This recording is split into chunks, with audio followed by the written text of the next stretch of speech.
August 6, 2013, 3:35 p.m., 10:35 p.m. Greenwich Mean Time. You have a new message from Cindy Sue Donaldson at 602-650-1734. You have 4 years, 10 months, and 20 days of life remaining. The thing that I love so much about going to the Meadows.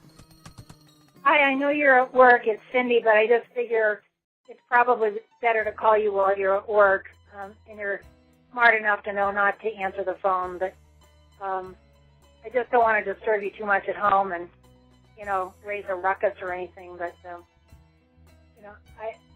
the thing that I loved so much about, for me, going to the Meadows was that there was a continuity that you pick up a momentum that, the thing that I loved so much about the Meadows,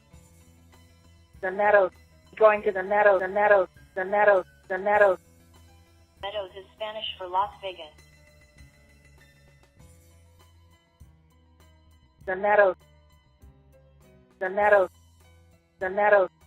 is Spanish for Las Vegas. Meadows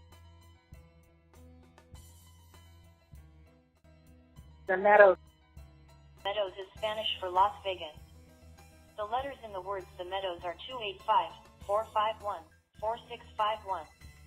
Multiplying these numbers together equals 192,000. This equates to 192,000 days from October 12, 1492. The date Columbus discovered America. June 26, 2018 is the 192,000th day anniversary of this event, which is significant in the occult world because it is the reverse of Quatrain 291 Notre Dame's apocalypse prophecy.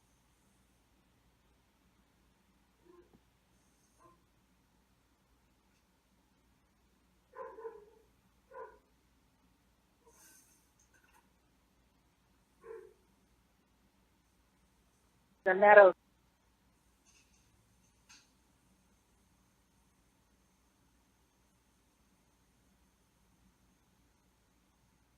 In the midst of people dropping like flies around him. Now, I don't know if these are people that are actually being shot or if these are people taking cover, but there's mass pandemonium all around him, hundreds of people fleeing, people hitting the ground. I don't know if it's because they've been shot dead or if they're just trying to take cover or pretend like they're dead. The Meadows.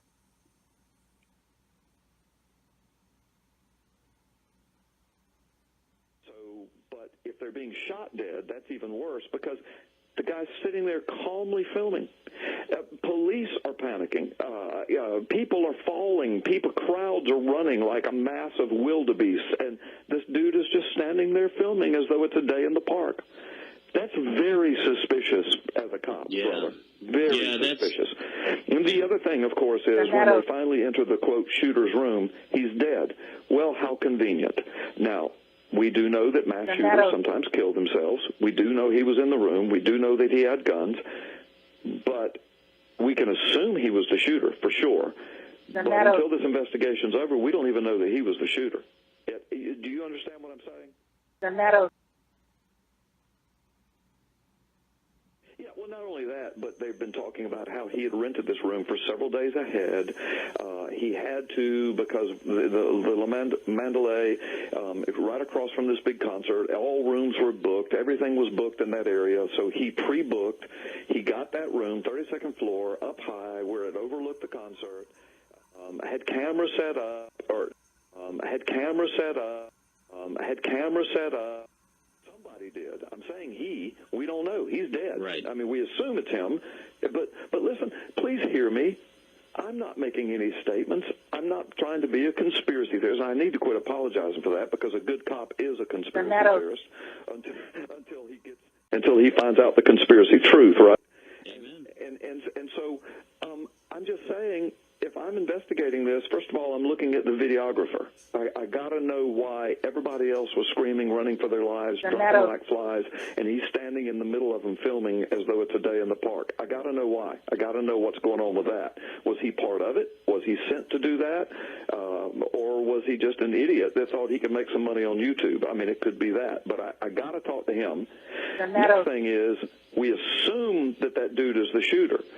But unless there's, like, powder burns all over him and other things that we can detect, and, of course, only the investigators would know, I do not know. But just reading the news and looking at everything I'm watching, as an ex-cop, ex-investigator, I'm saying we don't know that he was the shooter yet. The Meadows